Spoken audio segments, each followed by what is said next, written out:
প্রশান্ত মহাসাগরীয় উপকূলে ধেয়ে আসছে প্রচণ্ড শক্তিশালী ঘূর্ণিঝড় হ্যারিকেন এরিক, যা মেক্সিকোর জন্য নতুন উদ্বেগের কারণ হয়ে দাঁড়িয়েছে।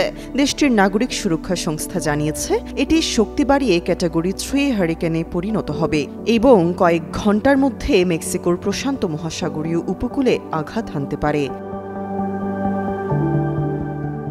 মেক্সিকোর নবনির্বাচিত প্রেসিডেন্ট ক্লোডিয়া শেইনবাউম ঝড়ের গতিপথে থাকা সব নাগরিককে সতর্ক থাকতে, কর্তৃপক্ষের সঙ্গে নিবিড় যোগাযোগ রাখতে এবং আবশ্যিকভাবে ঘরের ভেতরে অবস্থান করে বাইরে বের না হওয়ার আহ্বান জানিয়েছেন।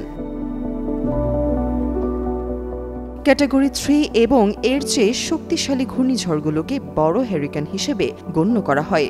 এসব ঝড়ের বাতাসের গতিবেগ ঘণ্টায় কমপক্ষে 180 কিলোমিটার বা তার থেকে বেশি হয়, যা ব্যাপক ধ্বংসযজ্ঞ ঘটাতে সক্ষম।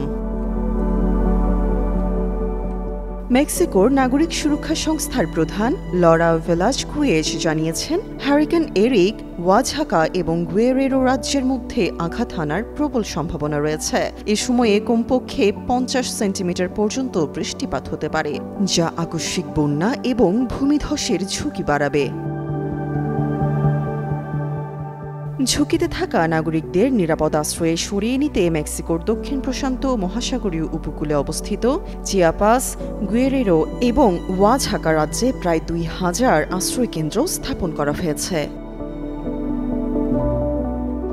2023 সালের অক্টোবরে মেক্সিকোতে আঘাত হেনেছিল ক্যাটাগরি 5 হ্যারিকেন ওটিস, যা গুয়েরেরোর প্রশান্ত মহাসাগরীয় উপকূলে অবস্থিত আকাপুলকোতে ব্যাপক ধ্বংসযজ্ঞ চালায় এবং এতে কমপক্ষে 50 জনের প্রাণহানি ঘটেছিল।